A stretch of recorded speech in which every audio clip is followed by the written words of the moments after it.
Welcome to the Korea Pro Podcast, your weekly guide to understanding the most pressing and complicated developments shaping South Korea. We're your hosts, Jeongmin Kim, John Lei, and Joon Ha Park of Korea Pro. Go beyond headlines as we explain not just what happened, but also what really matters and why it matters. If you monitor South Korea for work or just trying to keep up, you're in the right place. This is the Korea Pro Podcast. Welcome back, listeners. We are recording on May 22nd, Thursday, a little over 4:30. And today, Joon Ha and Jeongmin of Korea Pro is joining the podcast. Let's start with what happened over the weekend. There was the first TV debate. Yeah. Did you watch the full thing? I did not, no. It required a lot of patience. It did. I just watched the highlights and a couple of replays, but yes, talk us through it. I did try watching the entire 2 hours taking notes, but it was supposed to be about the economy, the economic pledges, Sure. Financial, economic, business-related pledges, and there are a lot. If you look into the NEC version, the National Election Commission submitted version of, top 10 stuff, much of the, especially the two top candidates, Kim Moon-soo and Jae-myung, the ruling party candidate and the opposition party candidate, they really focused a lot on economic pledges like, AI, Kangguk, the great power when it comes to AI technology, and a lot of deregulation related stuff, and something related to commercial act as well. There were a lot to really go into. And also Lee Jun-seok, the Reform Party candidate, also mentioned a couple of deregulation related issues in his top 10 pledges. But what happened in the actual debate was they did touch on some of the pledges, and they did debate a little bit. But it very quickly veered into non-economy related topics, such as, the insurrection charges, who's at fault, all the scandal related stuff. They even mentioned foreign relations, the trade. share remark. Yeah, share remark by Jae-myung in the past. Lee Jun-seok and Kim Moon-soo were both attacking Lee over it, and Lee were basically reiterating that that was in line with his policy pledge. Very convenient because it's pragmatic. Pragmatic could mean a lot of things. So they did touch on a lot of foreign relations issues. So let me go into that a little bit first. Like you mentioned, Kim Moon-soo and Lee Jun-seok focused a lot on attacking Lee Jae-myung's past remarks as pro-North Korea, pro-China, and so on and so forth. So because of that, Kim Moon-soo also mentioned the North Korea remittance case that is still ongoing. And Kim Moon-soo was saying, how could you not know that your deputy was working on sending money to North Korea, so on and so forth. But Lee Jae-myung was basically saying, well, that's a claim, and also he did this sort of a cheap shot rebuttal, saying you were in a similar situation in a similar trial before, you didn't know what was going on. Right. So from the perspective of the voters and those watching the television debate, we're like, when are you going to stop talking about these non-econ related stuff? This is the most important thing right now. And they did mention tariffs, a tariff negotiation. If you look at the actual policy pledges, which, to be fair, only Lee Jae-myung had a lot of time to prepare. So Lee Jae-myung is the longest. Sure. Kim Moon-soo had really, really little time to prepare because of various reasons. Yeah, various reasons, including he's been the candidate for 3 seconds so far. So it's short and it's not his fault, I think. But still, I think Kim Moon-soo was the only person that mentioned tariff in the actual policy pledges. But very bold. He said that he will do a U.S.-South Korea summit immediately after inauguration if he's elected and come up with a deal that benefits South Korea. He does not mention how. But Lee Jae-myung, largely in his policy pledge, the top 10 one, he's trying to be careful. He's not promising anything where he has to maybe later on revisit or external factor related stuff, including tariff. So he does not mention tariff actually in the pledge, which is interesting.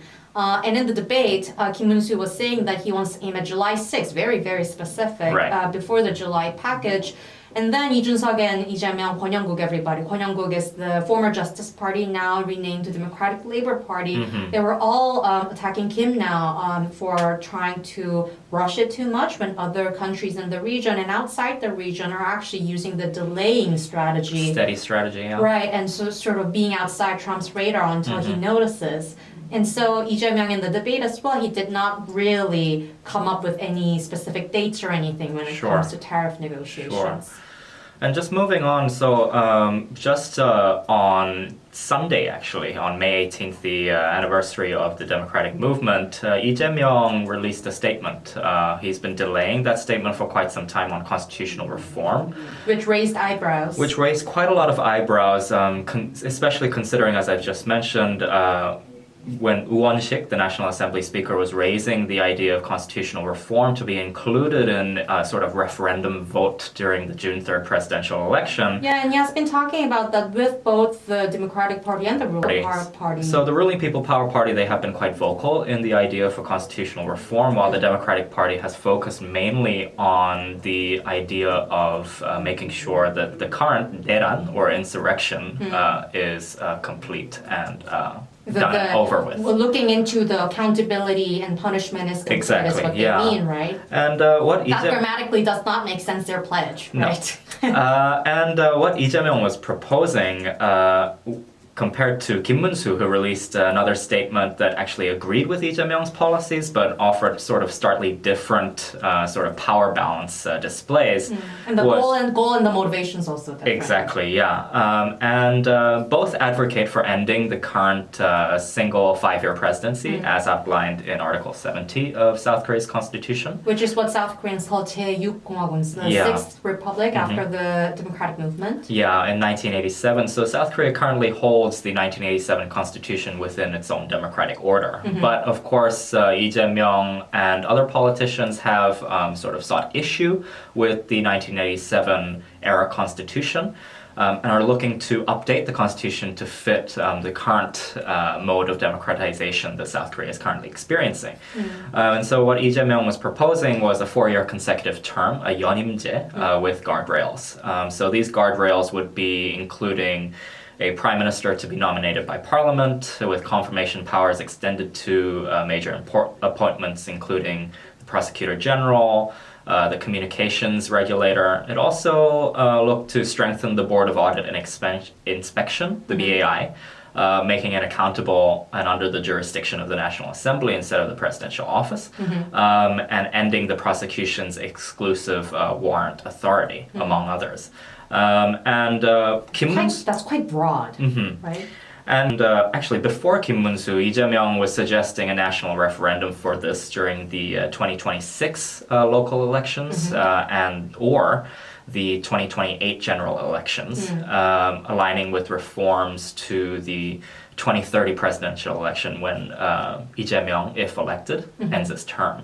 On contrast, Kim Moon-soo supports Lee's idea of changing to a 4-year term, but on completely different terms.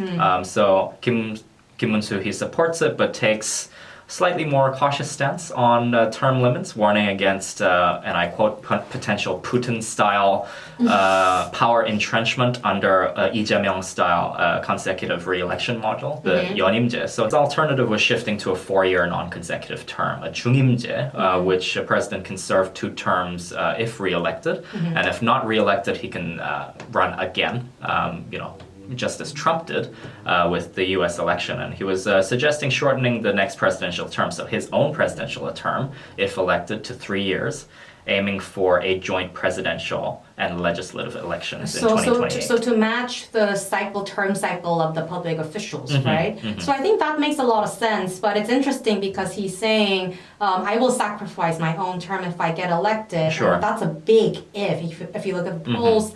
And meanwhile, Lee Jae-myung has been very, very cautious about it so far. But come Sunday, he referred to it. Did he mention the preamble as well? Yes, so he mentioned the preamble of the May 18th, including the May 18th democratization movement, the protest against martial law, something to be included in the preamble to the Constitution as a reflection of South Korea's democratic struggle. However, of course, he acknowledged the fact when faced with criticism from Kim Moon-soo's camp about the idea of a Putin-style entrenchment, power entrenchment. He was saying that, referring to Article 128 of the South Korean Constitution, which says that the sitting president who undertakes constitutional reforms those reforms will not apply to him or her. That was actually very interesting. Another moment of raising eyebrows. Just to go back to what kind of pledges came out so far, just to clarify, we don't have like so much time to go into every single hundreds of pledges today. But the econ debate is over, so the next one is, we'll talk about it in the week ahead as well, but social, and then there's politics, right? So there are different categories under the 10 top pledges. And some of the smaller topics will be merged into these three topics. And so far, there is no separate stuff on defense and foreign relations, so it will just be mentioned here and there, it seems. One of the, to just flag some of the biggest things so far that were in the debates, and also their different policy direction platforms, which is different from the NEC ones. And when it comes to the political reform, Lee Jun-suk's thing right now is to limit the number of ministries and merge things together. For instance, removing unification ministry, creating foreign and unification ministry. And Kwon Young-guk, for instance, also his big thing is voluntary conscription rather than the current version. Labor market issues. This was also one of the biggest topics in the past week. 4.5 work week was one of the biggest debates since Sunday, because these were also in their official top 10 pledges as well, right? Kim and Lee are both saying that we need 4.5, but the method is different, and it's actually quite hilarious. Lee is saying that the overall labor time should be shortened to match with the OECD level in 2030s. But Kim is saying, so it's basically Friday you work less, right? Right. But Kim is saying, yeah, Friday you work less, but you have to work more from Monday to Thursday to be able to match the total work hour per week so that the businesses aren't hurt. So they're coming up with these different ideas, but in the same numbers in the pledges. Right. Yeah, so when you read these pledges, you have to read them very, very carefully. And another big thing, lastly, was the AI. It was one of the, along with the capital market pledges, AI pledge, Kim and Lee both mentioned 100 trillion won for the AI. But if you read closely, they're not saying that they will fund it totally. Lee is saying 민간, private. And it will come from the private, but the state will lead the initiative, which means the government will take credit for the companies that fit the bill, basically. Sure. From the business perspective. And Kim Moon-soo's version is 민관, public and government. But if you look closely, he does not mention how this will be funded. Sure. So these issues, you have to look closely when you are reading if it relates to your sector. Lastly, capital markets, a commercial act amendment, one of the biggest things in the past few months. Lee has slightly mentioned it in the NEC version, and this was one of the biggest things in the econ debate. And he is actually doubling down, saying that he will amend it so the shareholders will get more rights. Kim Moon-soo is going with the usual unit administration version of Capital Market Act, to not amend the Commercial Act, but to continue the unit administration direction. And just moving on, so just on the advocation of time, so SKT, SK Telecom, some new revelations came out the past couple of days of potential hacking from a foreign outsource. Could you tell us a little more about that? Right, there were a few exclusives about that. There were reports, the government is denying it. Like, rather than denying, they're saying they're still investigating, right? But there were a couple of South Korean media exclusives saying that it has been a few days since we have seen some media reports pointing to potential China threat, a China attack. But some are also saying that China might have been 다시 할게요. But some are also saying, like 문화일보, for instance, is saying the origin of the attack could have been North Korea, went through China for the attack. We don't really know whether this was state-backed attack or not so far. There are just rumors about it. But what has been clear in the past few days is that it's been 3 years since they were hacked. Right. And they actually did not know all that much about it. And a video went viral in the meantime where SKT was briefing journalists and everybody about this hack, like what kind of measures they are taking. Oh, and in yeah. the background, on the I saw that. whiteboard, there was a password printed out, which was not a great optic. Maybe that was just Wi-Fi, but still, that's not great optics, right? Looking to stay informed about South Korea's fast evolving political, business and cultural landscape? Join us on Korea Pro, the go-to resource for in-depth analysis expertly curated by top-tier professionals. And now you can pick the membership level that best suits your needs, thanks to our new subscription packages. Starting at just $199 annually, you can access daily analysis and our weekly podcast. Or try our premium membership package, which offers additional perks such as executive briefings, monthly reports and forecasts, networking receptions and event opportunities, as well as much, much more. To find the best fit for you, just head to signup.koreapro.org and become a member today. So a debate will be happening just tomorrow local time on Friday. It will be broadcast and it will be covering society and culture issues. And it will involve a Democratic Party candidate, Lee Jae-myung, People Power Party candidate, Kim Moon-soo, Democratic Labor Party candidate, Kwon Young-guk, and the New Reform Party candidate, Lee Jun-seok, vying for each of their public statements. And The thing that's happening next week is early voting. It's from Thursday to Friday, every day from 6 a.m. to 6 p.m. So this system exists in South Korea because sometimes you live in a district that you are not actually registered. In this case, you can vote wherever nearby, find the booth, and you can just vote there. Sure.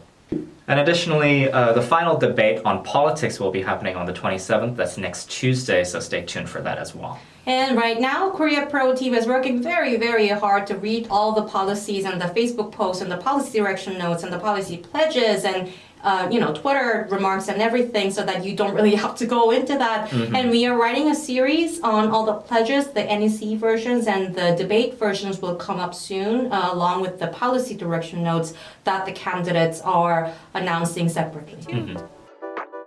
And that's a wrap. Thanks for tuning in. If you want to know more, sign up for our daily executive briefings. We'll brief you on all you need to know from the past 24 hours and why it matters, delivered to your inbox every morning. If you want to stay ahead of the curve, sign up for Korea Pro to get a full package of insights, from daily expert analysis to profiles, month in review, week ahead, and more. And until next time, I'm Jeongmin Kim. I'm Joon Ha Park. And I'm John Lee, and we'll see you next time on the Korea Pro Podcast.